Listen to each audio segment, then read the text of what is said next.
Today is August 23rd, 2019, and we're in the Senate chamber of the Kansas State House. I'm Dale Goder, and I'm conducting one of the oral history interviews with legislators from the 1970s to the year 2000. And our guest today is former State Senator Dave Kerr from Hutchinson. Senator Kerr served from 1985 to 2004. He represented the Hutchinson District 34. And he currently still lives in Hutchinson, and we'll find out what he's been doing and what he did before as we go through this bit of history. Senator, thanks for joining us. Happy to do it. So let's start with the beginning. Tell me what you did for a living coming into this business and how you gave that up for this wonderful life. Oh my, I started out after graduating from KU with my MBA. I started out with Trans World Airlines. Had an opportunity to do quite a little travel, did audits in London, Paris, Rome, Athens, Cairo, and Hong Kong, and then promoted to some other positions. I did that for a total of 5 years, and then I used my contacts in Saudi Arabia from TWA. The TWA had the management contract for Saudi Arabian Airlines, so I went over to Saudi Arabia and started a landscape contracting company. I mean, what else would you do after you'd worked for 5 years for TWA but start a landscape contracting company in Saudi Arabia? Ended up doing a couple of the king's palaces and other things. Wow. Put together a pretty decent company called Agronomics Arabia Limited, and it was located in Jeddah, Saudi Arabia, and had a lot of interesting experiences. Not all of them would I want to repeat. Then I ended up buying a small manufacturing company that built recycling equipment, and then in '84 I couldn't find anybody to run on the Republican ticket for in opposition to the 12-year incumbent Democrat who was representing Hutchinson in the Senate. So on the last day, I leased a plane and flew up here to Topeka and got registered at 10 minutes till noon, and noon was the cutoff, and ran for Senate myself. Who was that senator? I can't. Burt Cheney. Burt Cheney, a legendary name in Kansas politics. Well, and we're going to get to your career, but since then, since you've left the legislature, I want to bring people up to date what you've done with your time. I know you've been active in Hutchinson civic affairs, and a little bit of political history that was added on to the end of your legislative career. Oh, not a lot. No, I spent a couple of years putting together, along with a few others, some investment for an ethanol plant, and then I also did 5 years as the president of the Hutchinson Reno County Chamber. During that time, we recruited Siemens Wind nacelle manufacturing. That's their only North American plant. It employs about 300 people there in Hutchinson, and a real good plant, and a few others. Those were kind of the highlights of that 5-year stretch. Since then, I'm still the chairman of the board of the ethanol plant, and I have quite a few other investments in the area, as well as other places. Still working on your golf game, I assume, along the way. I do play a couple of times a week. I have golf groups, and I do believe these are probably the crookedest games in the state of Kansas. Okay, I hope that doesn't reflect on your legislative history. All right, well, let's go back to the beginning. There was an interesting era, and you said you came in '85. We were talking earlier about that kind of kicked off a new era for Kansas on some of the social issues of the day, gambling, liquor. You were there at that cusp. How did that, talk about what kind of an agenda that was and what you thought had to get done? Well, it did dominate during that period, and I was a little bit unusual for someone who had been supported by Chamber of Commerce and other business people, in that I had concluded that I wasn't going to be a part of voting for liquor by the drink. And so I opposed it, not vociferously, but I was on one side, and my brother Fred, who was in the Senate already, had been there 8 years, was on the other side of that issue. And at the time, I thought that was kind of awkward but it really paid dividends for me because people immediately came to the conclusion that I was not just little Fred Kerr. I was actually my own person and would go my own way on issues. So having that liquor by the drink issue, and I do believe it probably came out the right way in the end. Well, I was going to ask you, when your opposition to it was based on personal conviction or political? Yes. No, it was personal conviction. I believed that we had more than enough traffic accidents due to liquor as it was, and that this would add to it. I'm not sure whether it has or not in the end. Well, looking back, and if that in your rearview mirror, it didn't play out as badly as the negatives said, but was it a positive thing for the state? I think probably it was. Our laws needed to be modernized, and so it probably worked out favorably. We also, of course, had at that same time the horse racing issue. Our people in Hutchinson wanted to have racing at the fairgrounds. In the end, we were not one of the chosen sites for that. But that and the lottery, all those things were going on during that period. And while I think people, the gambling thing is, states have become much too reliant upon gambling revenues. Still, they have also provided some benefits as well. I was particularly interested in economic development, which I think we'll get to pretty soon. But that provided some funding for economic development. Now, the Kansans had an opinion, obviously, at that time, but it must have changed. Kansas became more liberal with regard to the social issues, perhaps.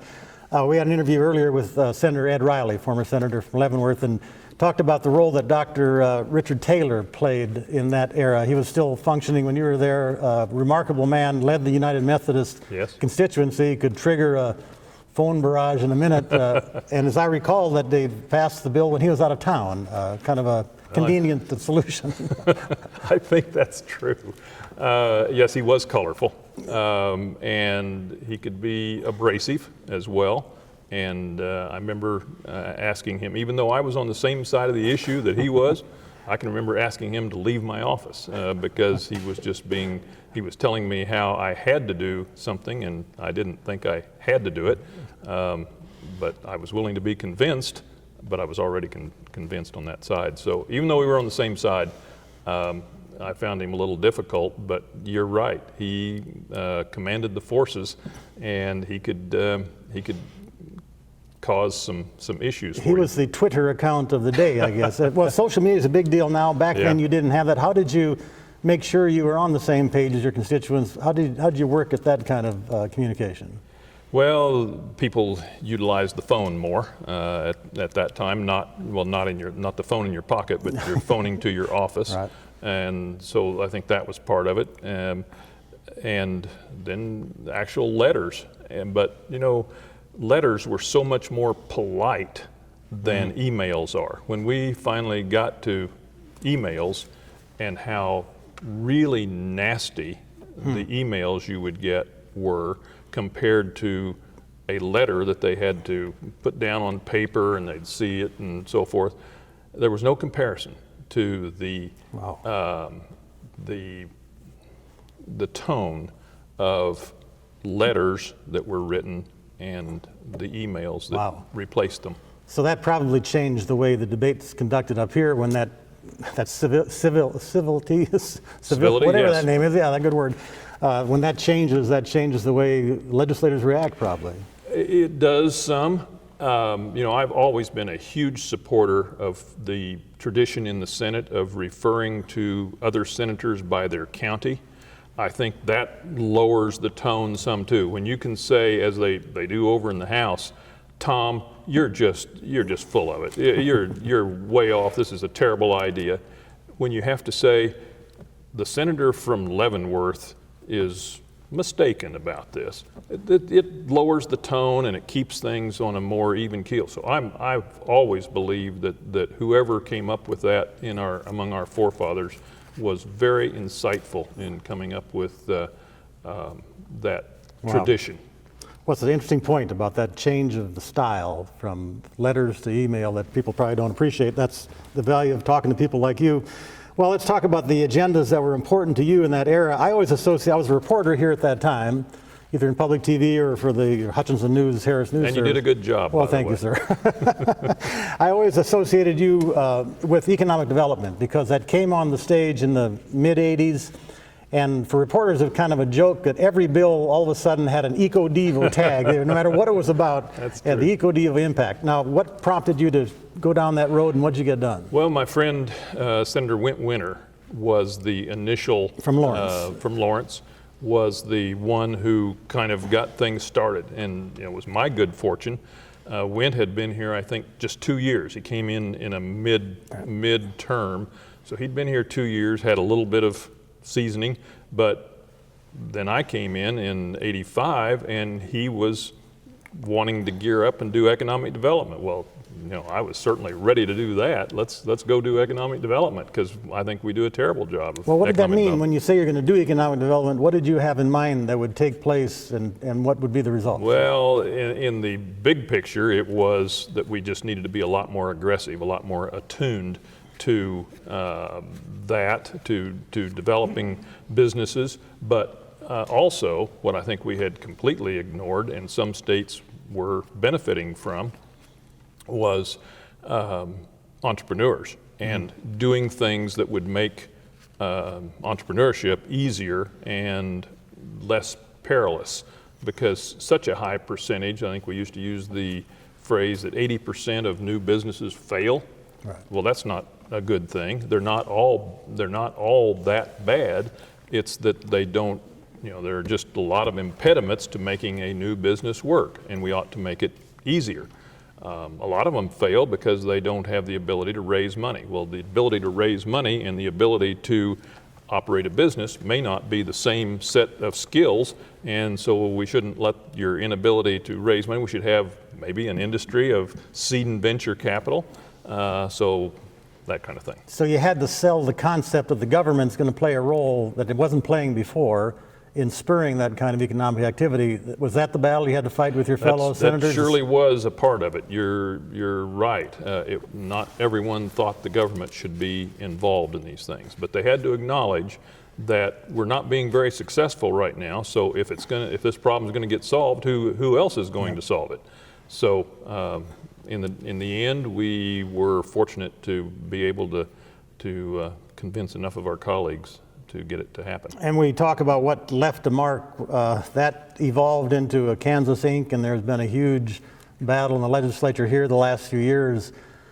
It got a kind of a bad reputation. Some other people got in charge of it. I don't know. What did things go awry there? I didn't follow it all the way through after I left the legislature. I think it was Kansas Inc. was supposed to be kind of the planning, the big picture folks on economic development, and K-Tech was much more of the tech implies what it was doing. It was supposed to be supportive of technology companies, the development of new technologies, and I think it did that. And I served on the board of K-Tech for several years, and it's interesting that if you were to go around the economic development circles of Kansas City, well, Johnson County side of Kansas City, perhaps even over into the Missouri side to some extent, and Wichita, the people that you will find doing that today are people who were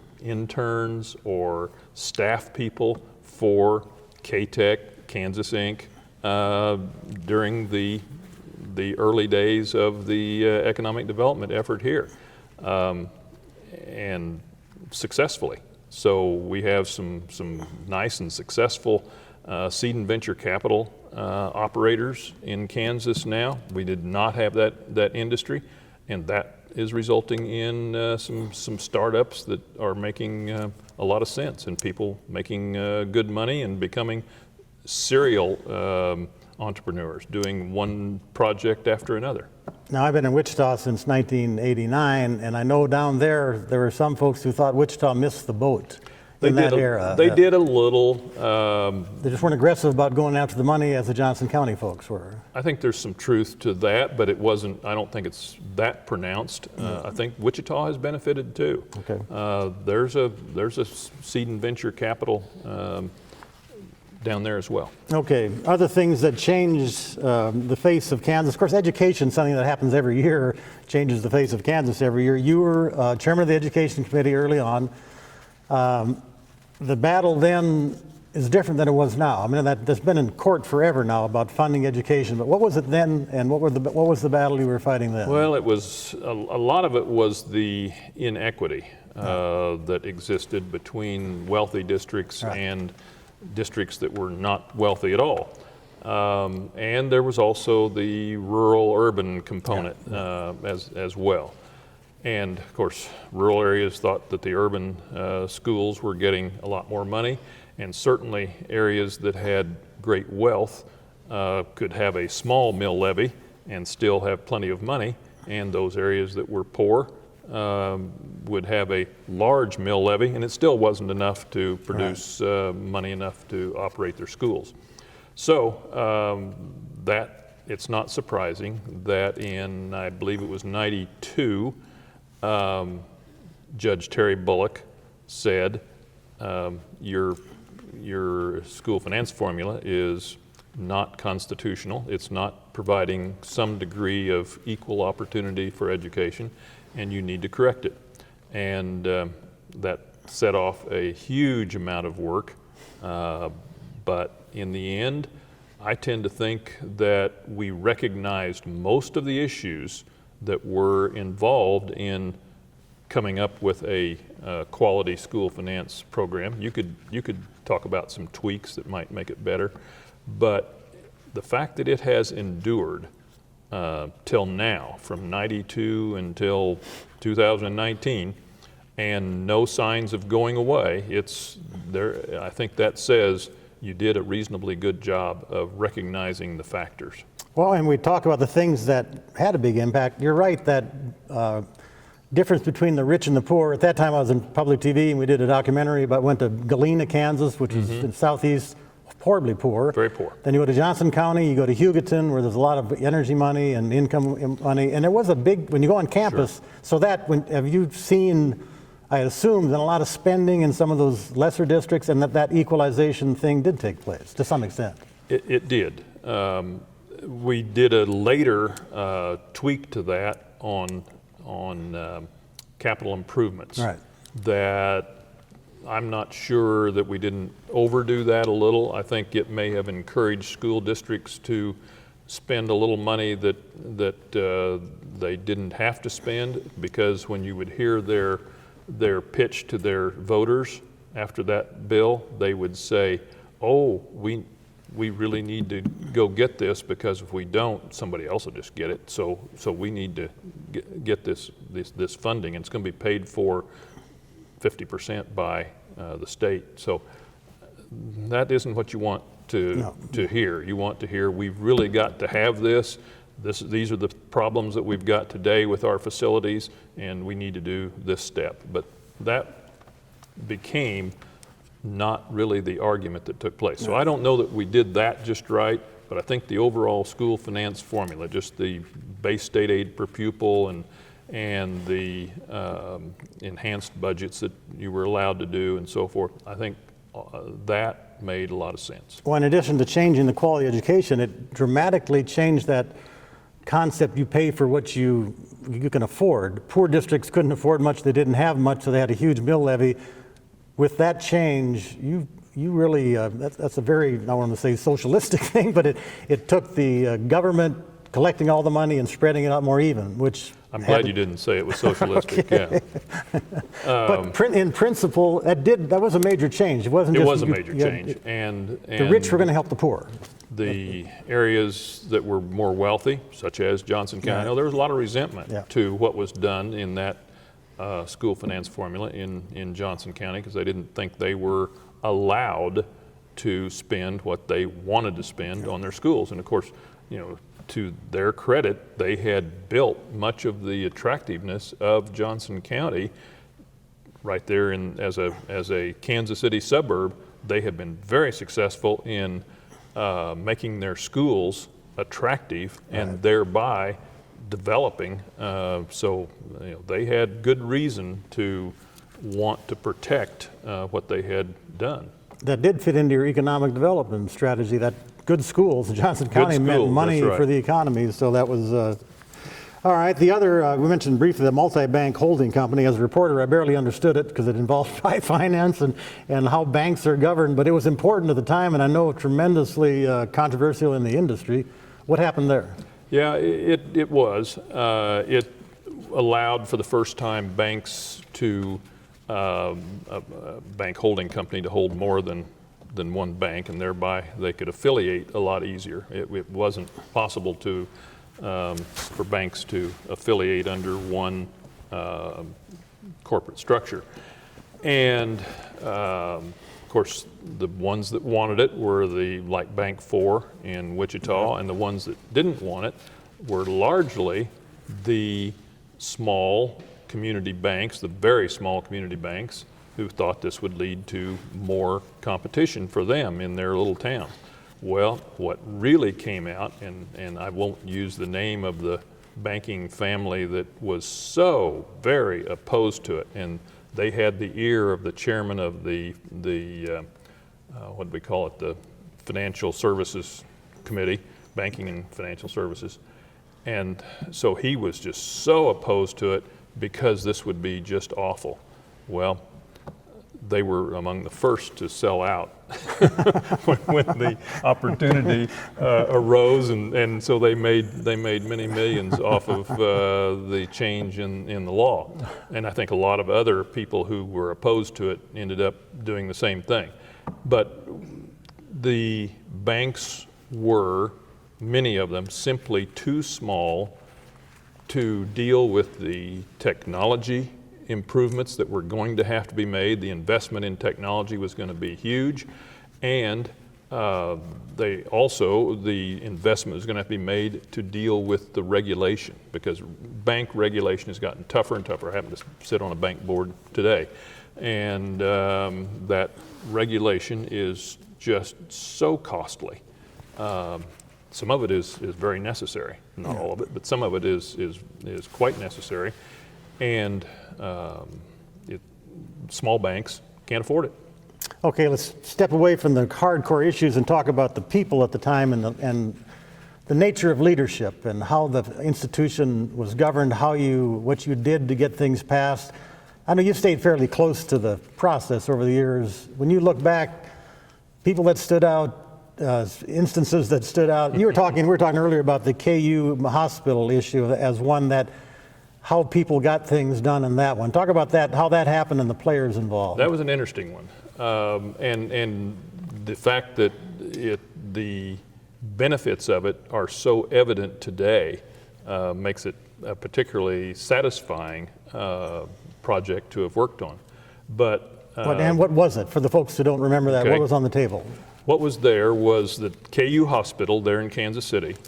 Now it's on the same campus as the medical center. So the training, the university, KU University, that has the training, that's the medical center, and then the hospital, KU hospital, are on the same campus.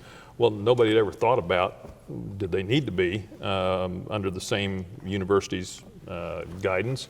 But I can remember being in Ways and Means Committee, and they would come in and say, we need to buy a lithotripter. And so we would, I think it breaks up gallstones and so forth. So we would sit there in Ways and Means and debate whether KU Hospital needed a lithotripter. Now, we hadn't ever heard of a lithotripter 5 minutes earlier, but now we're the ones deciding whether KU Hospital should get a lithotripter. How ridiculous. So they wanted, Hemingway, Chancellor Hemingway, came to me when I was chairman of Ways and Means, and he started describing spinning the hospital out from under the state and putting it under its own independent board, and that they would not need to have subsidy. They weren't getting subsidy, but they were about there. Everything was going downhill. The hospital was not clean. It wasn't up to date in equipment. They hadn't built any new buildings. It was just on a terrible decline. And I'll throw this in, they employed about 3,000 people at that time. This was 1997. And so at the start of the 97 session, he came to me and said, this is my suggested solution to this. And he talked only for about a minute before I thought, that's a great solution. I'm with you. Let's do this. And so I became, in the Senate, I became the person that was going to help him carry this through. Well, we drafted a bill and we got it through the Senate in good order. No amendments and so forth. People liked the idea. But then it went over to the House and they attached 3 amendments that were, all of them were very offensive. It's the easy House for, always is. Yeah. The House just does that. But one of them was an abortion amendment that didn't fit at all, and then the other 2, I can still remember who the 2 legislators that put them on, and so none of them were actually acceptable. So it gets down to the last night of the session in '97. And we've passed every other bill. We've passed the budget. We've done everything, and we're back in Dick Bond. He was president of the Senate. We're back in there in his office negotiating. We negotiated until 2:30 in the morning, and those guys, none of them would back off of their crazy amendments. And so Dick finally said, "Dave, it's time to go home." And I was so disappointed because I was going to stay there all night. I wasn't going to give up because it was a good bill.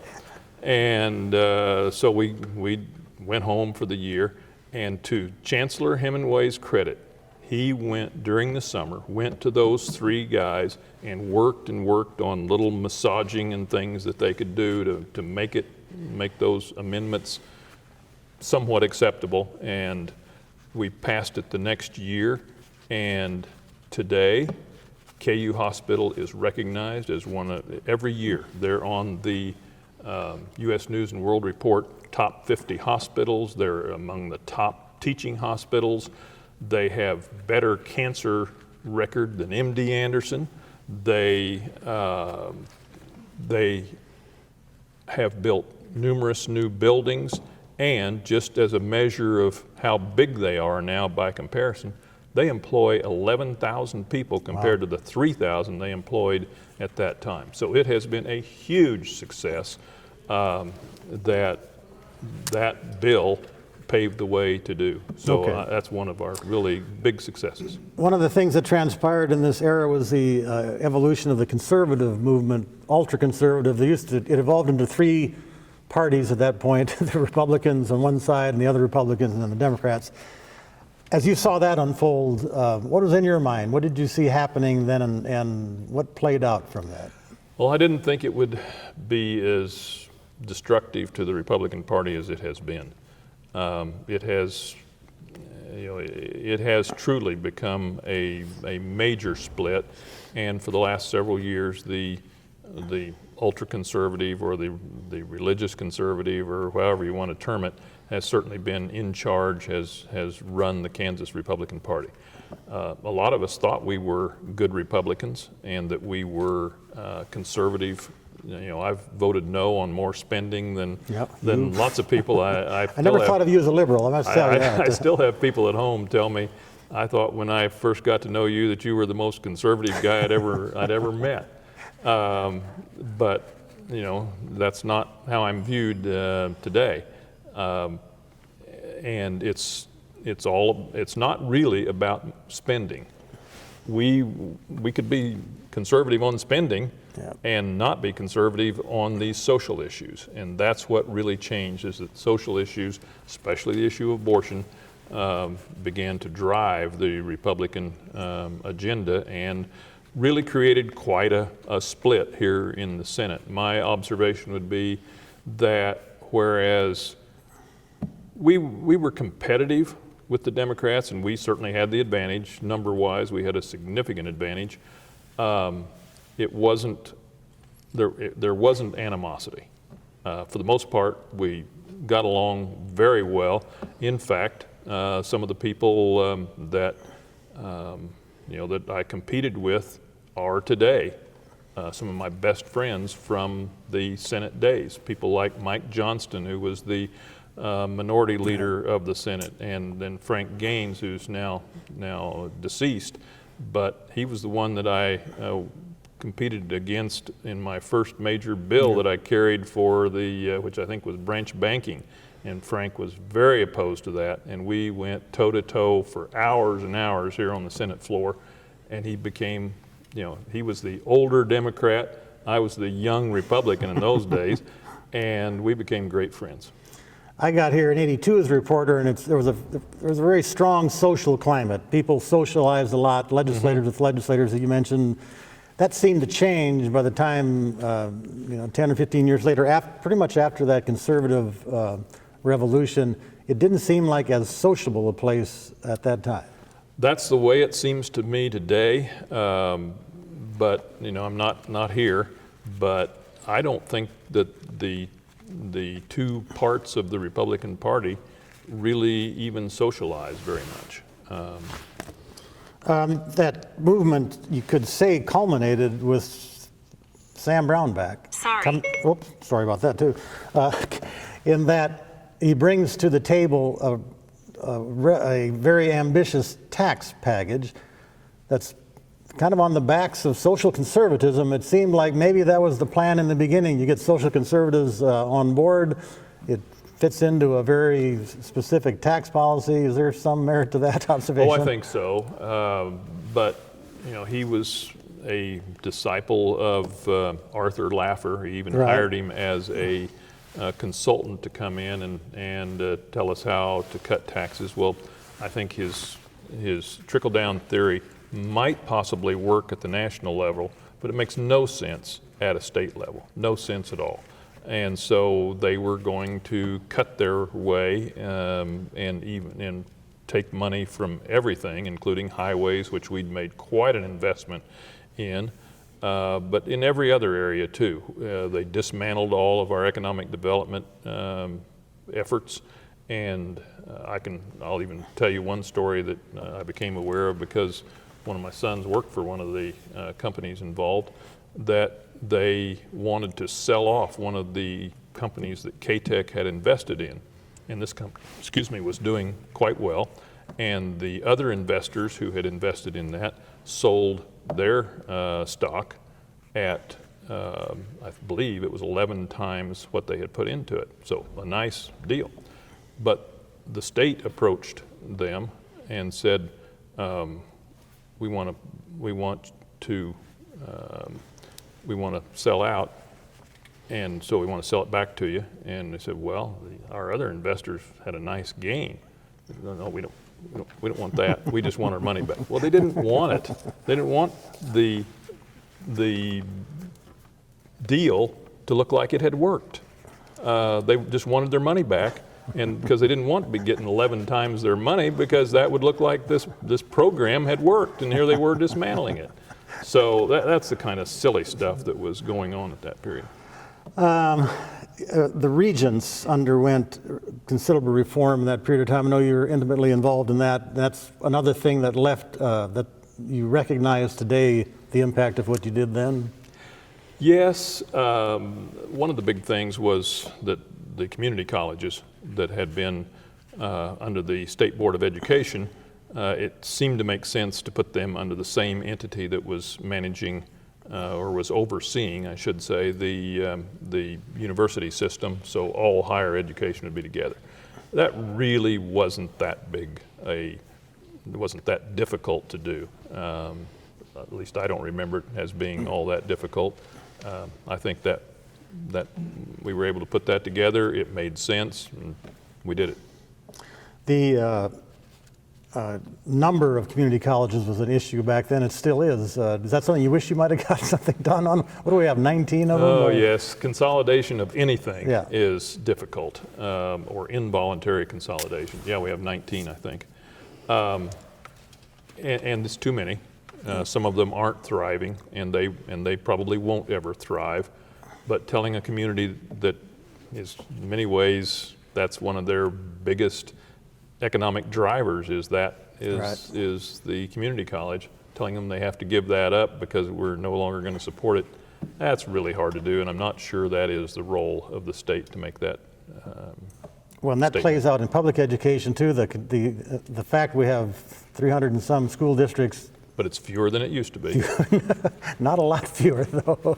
You That's true. see that as It's- a missed opportunity along the way? Maybe something could have been done back then that can't be done now, or? No, as they've become completely unsupportable, just no longer a viable entity, they have closed. But that comes from someone who was in a graduating class of 6 in Coates, Kansas, back in 1963. It closed 2 years later.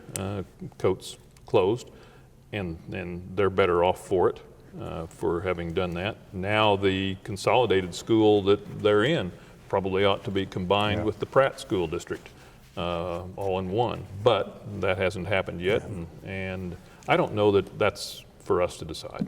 Well, I don't want to one-up you, but I was a graduating class of 3 in North Dakota, so, but that. You're only the second person that has ever one-upped me on the size of the school graduating class. I didn't know that. I respect you even more. Okay. Well, that's a lot of what I've got in mind. And when you, I guess, if you're going to do your memoirs at some point, and to finish this off, what are you most proud of, looking back to that period of time that you had your name associated with that left a mark on Kansas? Well, that's a difficult question because I really enjoyed my 20 years in the Senate. I felt like we were responsible. One of the things that I noted was that I didn't see anything that I would refer to as corruption. I don't think anybody was being paid for votes or anything like that, and so that's the way the system is supposed to work. And I think I certainly was trying to advance that kind of public service for the benefit of our fellow citizens. Well, and that leads to the last point we want to make sure we get to. Thanks for the reminder that the leadership role you played, how you developed it, what was necessary to be a good leader, and what allowed you to, I mean, you became a very influential senator. How did you make that work? What does it take to be a good legislative leader in that era? Well, it's kind of the same things that it takes to be a community leader. It is being willing to listen to various points of view, and in the end, being both polite and willing to take the lead, because you're going to take a few slings and arrows when you take the lead on issues. You need to be well grounded before you take that lead. You need to understand the issue well and be prepared to defend that position. Not defend to the point where if you discover that there's new information that you should have taken into account, that you're unwilling to come to a different conclusion, but you have to be willing to absorb a few slings and arrows. And in the end, I didn't find it to be all that difficult. We had a couple of difficult senators that. I was going to ask who you admired in that vein, in that era. Who did you look up to that was really effective as a leader, and why they were that? This is going to sound self-serving, but my brother Fred was one of the most. He was very good at not putting his interests first, but actually listening to the people and what would be good for the state of Kansas. He was one of the best at putting the state of Kansas in its entirety ahead of what he personally might have wanted. Okay. Well, I think that will do for now. Appreciate your sharing those stories. And on behalf of the Oral History Project, I'm Dale Goder.